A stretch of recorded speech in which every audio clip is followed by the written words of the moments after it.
রুয়োচিয়াংয়ের গ্রামের বাগানগুলিতে ফসল কাটার মৌসুমে পাকা লাল খেজুর ডালে ডালে ঝুলে থাকে। চীনে শিনচিয়াং উইগুর স্বায়ত্তশাসিত অঞ্চলের রুয়োচিয়াং, যা কঠোর শুষ্ক মরুভূমির জন্য পরিচিত।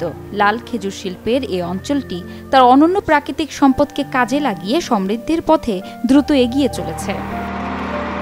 খেজুরগুলি আকারে বড়, মাংসল, সমৃদ্ধ স্বাদ এবং অনেক মিষ্টি হওয়ায় এর বেশ পরিচিতি রয়েছে। এই অঞ্চলে সবসময় রৌদ্রোজ্জ্বল দিন এবং দিন ও রাতের মধ্যে তাপমাত্রার ওঠানামা করে, আর সুস্বাদু এই খেজুরের স্বাদ অনেকটাই নির্ভর করে এই অঞ্চলের আবহাওয়ার উপর। এই লাল খেজুরগুলো দীর্ঘক্ষণ রোদে থাকলে বেশ ভালো হয়।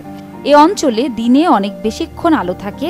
দ্বিতীয়ত, তাপমাত্রার বিশাল পার্থক্য এই খেজুরের জন্য ভালো, যা তাদের গুণমান উন্নত করতে সাহায্য করে। এই খেজুরের স্বাদ অনেকটা মিষ্টি এবং একটি সুস্বাদু আফটার টেস্ট সহ এগুলো অত্যন্ত পুষ্টিকর ফল। গত বছরের তুলনায় এ বছরের ফসল প্রায় প্রতি মিউ গড়ে 100 থেকে 200 কেজি বেশি ফলন হয়েছে।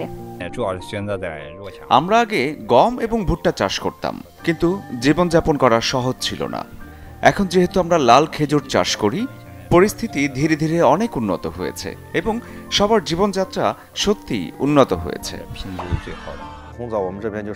আমার বাবা মাও লাল খেজুর চাষ করেন।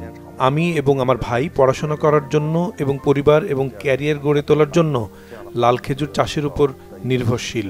অনেক গ্রামবাসীর একই অভিজ্ঞতা রয়েছে। লাল খেজুর তাদের মৌলিক জীবনযাত্রার চাহিদা পূরণ করছে। এখন তারা একটি উন্নত জীবন যাপন করতে সক্ষম।